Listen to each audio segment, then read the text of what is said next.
नमस्कार, caring for KG to PG में आपका हार्दिक स्वागत है। मैं रेखा ठक्कर। क्या हमें ज्योतिष में विश्वास रखना चाहिए? ज्योतिष को मानना अंधश्रद्धा है क्या? कुछ टोने टोटके करने से हम अपना भाग्य बदल सकते हैं क्या? आखिर ये ज्योतिष शास्त्र है क्या?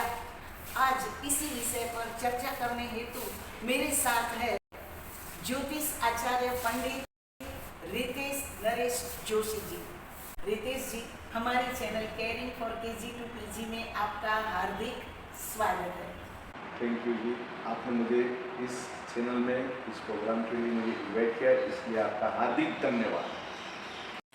रितेश जी, पिछले 25 सालों से ज्योतिष शास्त्र और कर्मकांड से जुड़े हुए हैं।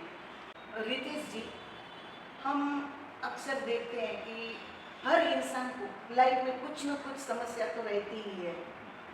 हाँ, कोई आदमी ऐसा नहीं रहेगा कि उसकी लाइफ में कोई भी समस्या नहीं है।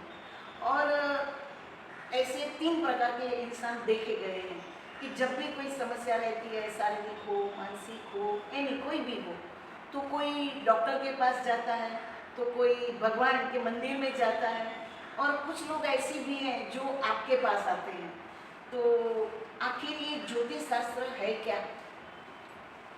धन्यवाद आपका पहले, और मैं अपने मित्रगण से और सबसे बताऊंगा, ज्योतिष शास्त्र यानी एक साइंस है। एक ग्रहों का परिवर्तन होता है। सूर्य, चंद्र, मंगल, बुध, गुरु, शुक्र, शनि और छाया ग्रह के अंदर राहु और केतु है। जो राहु और केतु उसके दुष्प्रभाव से बहुत बार मनुष्य को बहुत पीड़ा भी देते हैं।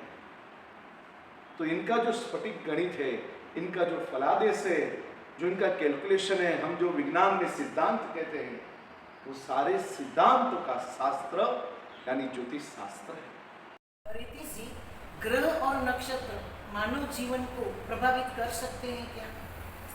जी, ग्रह और नक्षत्र बिल्कुल मानव जीवन को प्रभावित कर रहे हैं। और सूर्य की परिक्रमा सारे ग्रह करते हैं, उसमें ये पृथ्वी भी आती है, और पृथ्वी की परिक्रमा चंद्रमा करते हैं।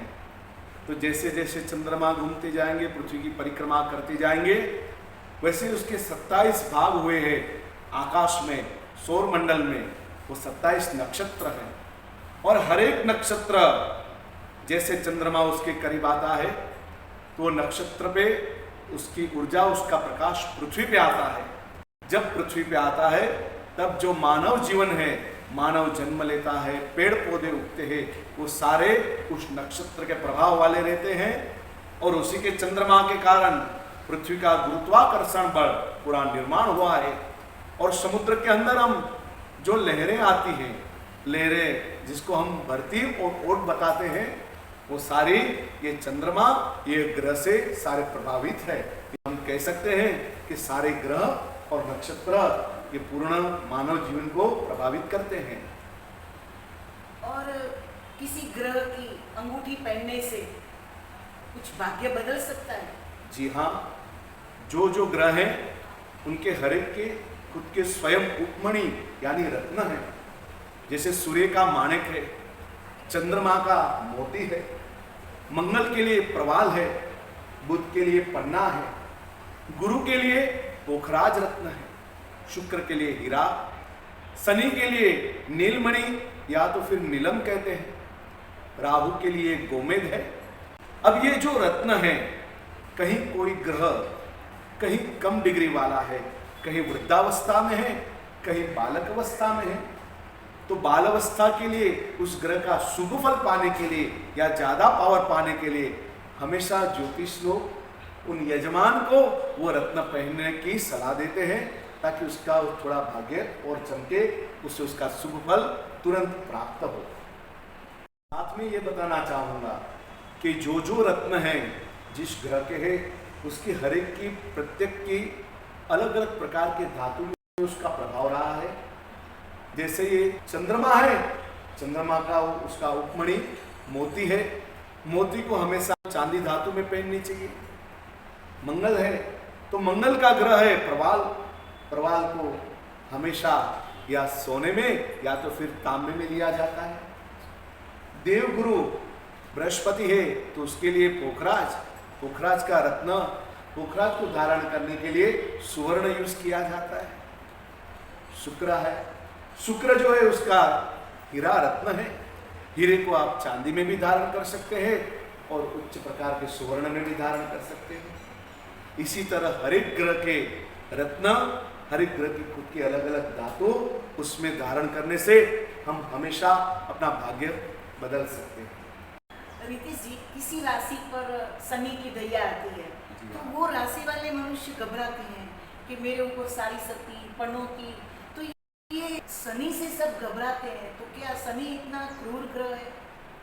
ये बहुत उत्तम प्रश्न आपने किया और ये प्रश्न लेके मेरे पास बहुत सारे यजमान जातक आते ही हैं। शनि की दैया है, यानी शनि जिस राशि में रहता है, शनि की गति एक राशि के अंदर 2.5 साल चलती है। अब 2.5 साल का जो समय, इसीलिए लोग उसे दैया कहते हैं। शनि की दैया, सबको डर लगता है कि भाई अब शनि की पनौती आ गई, अब 7.5 साल मेरे कैसे जाएंगे, तो शनि को क्रूर ग्रह मान के चलते हैं। लेकिन शनि क्रूर ग्रह नहीं है, शनि एक न्याय के देवता है। बहुत सारे लोग भय में जीवन व्यतीत करते हैं कि शनि आ गया, शनि आ गया, क्या करेंगे, ऐसे प्रश्न लेके आते हैं। तो उनको मैं एक ही कहूँगा कि शनि, उसका जो दैया या 7.5 वो हर एक मनुष्य के जीवन में कंपलसरी आनी चाहिए ताकि उसको उसका शुभ फल प्राप्त हो सके। शनि जो है वो न्याय के देवता है, हमारे किए हुए पूर्व जन्म के कर्मफल देने वाले एवं इसी जन्म में हमने जो कर्म किया है उसका फल देने वाले शनि देवता हैं। हमने अच्छे कर्म किए हैं, माता पिता की सेवा की है, दान धर्म किया है, किसी का दिल नहीं दुखाया है, तो शनिदेव हमको अवश्य सुख फल देंगे। लेकिन कहीं हमने सोचा है कि किससे कपट कर लूं, किससे धन प्राप्त कर लूं, किसका जमीन हड़प लूं, और ऐसा कुछ कर्म किया है तो शनि तो न्याय की देवता है, जो उसका फल देने के लिए उसको खड़ा करेंगे ही, और ऐसा ही उसको भोगना भी पड़ेगा। तो शनि की महादशा उत्तम में उत्तम दशा है, शनि की 7.5 में कोई डरने की जरूरत नहीं है। शादी की उम्र के लड़के लड़कियां होती हैं तो पेरेंट्स दोनों की कुंडलियां मिलाते हैं, तो ये कुंडली मिलानी जरूरी है क्या?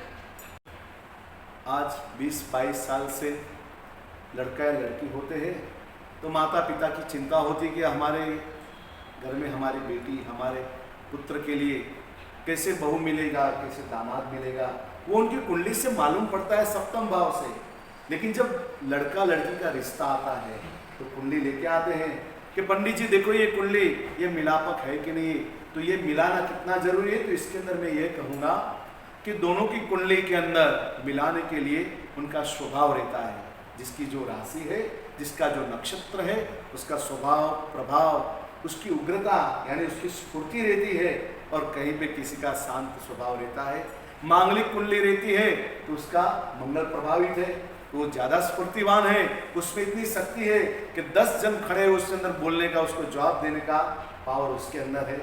अगर उसके सामने हम पात्र दे जो इतना स्फटिक, इतना स्फूर्ति वाला लड़का रहेगा, और सामने उसके पात्र में लड़की इस तरह की अगर जो स्फूर्ति वाली नहीं रहेगी, तो उनका ग्रह चलेगा नहीं, उनका घर संसार क्लेश वाला होगा। साथ में नाड़ी दोष आती है, आद्य मध्य और अंत्य, ये 3 नाड़ी है। अब जो अगर दोनों की नाड़ी एक हो जाती है तो उसे नाड़ी दोष सब बताते हैं। नाड़ी चक्र के अंदर विधान में, पंचांग में दिया हुआ है, बहुत तरह के विधान है जिसके अंदर नाड़ी चक्र में नाड़ी जुदी हो जाती है, अलग हो जाती है। फिर भी अगर जो नाड़ी एक है तो नाड़ी से संतान प्रभावित होता है। दूसरी चीज हम लोग जानते हैं, लेकिन थैलेसीमिया नाम का रोग जो है ब्लड का, वो भी ये नाड़ी एक होने से होता है। तो इसीलिए ये हमारे पूर्वजों ऋषि मुनि ने ये हर एक राशि का प्रभाव बताया, हर एक नक्षत्र का प्रभाव बताया है। तो इसीलिए ये राशि और ये राशि मिलती है नहीं मिलती है, तो उस हिसाब से हमारे ऋषि मुनि ने उसका पूरा निष्कर्ष किया, उसके गुणांक दिए। 18 गुणांक से ज़्यादा गुणांक आए तो शुभ है, 18 गुणा तक आए तो मध्यम है, और 18 से कम आए तो आपको पंडित जी कहेंगे भाई ये कुंडली मिलापक नहीं है। जैसे मैंने बताया कि नाड़ी दोष, इसी तरह राशि मिलापक देखते हैं। राशि मेलापक में भी मेष राशि, कर्क राशि और मकर राशि, सिंह राशि और कुंभ राशि, ये सब मृत्यु षडाष्टक लिखी गई है। यानी वर्ज्यदश चतुर्थ और मृत्यु षडाष्टक अगर जो इनकी शादी होती है तो यह लड़का या लड़की आजीवन उसको कोई ना कोई बीमारी रहती है, क्योंकि उनका ब्लड ग्रुप है, वो दोनों का एडजस्ट नहीं हो रहा है, उनका स्वभाव प्रभाव एक नहीं हो रहा है। इसीलिए हमारे शास्त्रों में कहा गया है कि कुंडली मेलापक करना जरूरी है। आपने जो ये 3 राशियां बताई, उन 3 राशि वालों को नहीं करनी चाहिए? जी हाँ, उनको शादी के लिए मनाही लिखी हुई है शास्त्र में, भृगु संहिता में एवं हमारे जो पंचांग है उनमें भी राशि मेलापक में इसका मनाही लिखा हुआ है। अच्छा रितेश जी, मैंने अक्सर अनुभव किया है कि शादी के लायक अगर बेटे या बेटियां होती है तो पढ़े लिखे भी है, तो पेरेंट्स ज्योतिष के पास कुंडली लेकर जाते हैं कि मेरे बेटी या बेटे का विवाह का योग कब है, या फिर विदेश जाने का योग है कि नहीं। तो ये कुंडली योग क्या है? विवाह मेलापक और कुंडली योग है। जैसे कुंडली में योग यानी हुआ, होना, उसे योग कहते हैं। 2 जन मिले तो वो जो हो गया उसे कहते हैं योग हो गया। जैसे बातों में कहते हैं कि भाई आप आज कितना अच्छा योग हो गया, इसे योग कहते हैं। वो समय कब आ रहा है, कब होने वाला है, तो ज्योतिष जो भविष्य जानते हैं वो ग्रह का कैलकुलेशन जान के बताते हैं, कैलकुलेशन करके कि भाई यह राशि में आपका लड़का है, ये सभी अभी गुरु चल रहे हैं, गुरु महाराज की कृपा से ये 6 महीने में या 1 साल के बाद ये विवाह योग हो जाएगा और आप तभी विवाह करा पाओगे, इसे योग कहते हैं। जैसे प्रश्न किया लड़का या लड़की उम्र लायक है, तो उसके लिए ज्योतिष लोग देखते हैं कि सप्तम भाव यानी कि दाम्पत्य सुख का घर, उसके मालिक कहीं, उसके जो ऑनर है वो कहीं वीक तो नहीं है, और वीक नहीं है तो जब उसके ऊपर शुभ ग्रह गुरु महाराज की दृष्टि होगी तो विवाह योग हो जाएगा। और माता पिता को बताते कि भाई इस तरह से ये, और यहाँ पे विवाह योग ये समय पर हो जाएगा, ये समय पर आपका ये काम हो जाएगा, ये योग कहते हैं। विदेश योग के लिए आपने जो प्रश्न किया था, तो विदेश में भाग्य स्थान जो है, 9वां स्थान भाग्य स्थान और 11वां स्थान लाभ स्थान, उनके ग्रह के ऊपर शुभ ग्रह जब जब आते हैं, जैसे कि शुक्र है, गुरु महाराज है, जैसे वो आएंगे तो विदेश योग हो जाता है। और विदेश योग होते ही वो जो जातक है, जातक यानी जिसकी कुंडली है, वो जातक को प्रवास का योग होता है, चाहे वो विदेश कमाने के लिए जाए, चाहे तो फिर वो घूमने के लिए जाए। ये 11वां स्थान और 9वां स्थान विदेश योग बनाते हैं। 7वां स्थान उसका दाम्पत्य सुख बताता है। इसी तरह ये योग बनते हैं। शुभ ग्रह गोचर में जब उस राशि के ऊपर आते हैं तब ये योग बनते हैं। रितेश जी, कई बार देखा गया है कि किसी का बिजनेस अच्छा नहीं चलता है, या फिर कुछ शरीर में लगता है कि कमजोरी है, कुछ शरीर जितना चाहिए उतना स्फूर्ति में नहीं है, तो अक्सर पेरेंट्स चिंतित होते हैं और ज्योतिष को दिखाते हैं कि मेरे बच्चे की कुंडली में क्या दोष है, क्यों इतना बिजनेस अच्छा नहीं चलता है। तो उसका कारण क्या? उसके भी बहुत अच्छे रीज़न हैं। प्रश्न जो है बिजनेस का, कर्मस्थान का 10वें भाव का प्रश्न है कुंडली के अंदर। जब 10वें भाव का मालिक कहीं वीक है, ऑनर कहीं वीक है, या उसके ऊपर शनि की दृष्टि आ रही है गोचर ग्रह से, तो उसके ऊपर बिजनेस की असर होती है। उसका माइंड जो है, उसके विचार जो है, वो सब विवरिंग हो जाते हैं, यानी वो उस समय अपने बिजनेस में ध्यान नहीं दे पा रहा है और बिजनेस उस समय उसका बिगड़ता है। उसको सुधारने के लिए उस ग्रह को उसको सुधारना है। दूसरी बात, जिस ग्रह की दृष्टि है उसका दान धर्म करना चाहिए। शारीरिक पीड़ा जो आप प्रश्न कर रहे हो, तो शारीरिक पीड़ा के अंदर प्रथम भाव उसका देश स्थान है। कहीं उसके अंदर जन्म से कोई पाप ग्रह बैठा होगा, जैसे कर्क लग्न है और उसके अंदर मंगल महाराज बैठे हैं, तो वहां पे मंगल महाराज नीच के हो गए। अब क्या होगी दिक्कत कि उस समय उस जातक को ब्लड का प्रॉब्लम होगा, हेमोग्लोबिन कम होगा। जैसे एनवायरनमेंट चेंजेस होंगे, ऋतु बदलेगी, उसी तरह उसको इन्फेक्शन जल्दी पकड़ेगा और उसके हिसाब से उसको रोग लगेंगे। तो इस समय उस ग्रह को बल देने से, मंगल का प्रभाव बढ़ाने से उसको इन्फेक्शन उसका कम होगा और उसके पावर जो है वो बढ़ेगी और ज़्यादा पावर बढ़ने से वो उस तरह से एकदम हेल्थी हो सकेंगे। इसीलिए हेल्थ के इश्यू के लिए एवं बिजनेस के इश्यू के लिए कुछ भी हो तो पहले कुंडली दिखा के उसका प्रश्न जानते हैं और उसके बाद उसका हल दिखाते हैं। जैसे हम ब्लड रिपोर्ट कराते हैं, डॉक्टर लोग जानते हैं कि भाई ये ब्लड रिपोर्ट के अंदर भी अरे आपका ये चीज़ बढ़ा हुआ है, ये चीज़ कम है, तो उसके हिसाब से डॉक्टर हमें मल्टीविटामिन की गोली दवा देंगे। उसी तरह ये ग्रह की कुंडली है, वो एक रिपोर्ट है, वो ज्योतिष देखेंगे, जानेंगे, कहेंगे कि ये आपका बढ़ा हुआ है या कम है, इसको आप ज़्यादा पावर दीजिए, इसकी ज़्यादा जाप कराइए, इसका दान धर्म कीजिए और आप इसके शुभ फल पा सकेंगे। अच्छा, मेरे चैनल की वीडियो पसंद पड़े तो लाइक करें, शेयर करें, बेल आइकन दबाकर मेरे चैनल को सब्सक्राइब करें।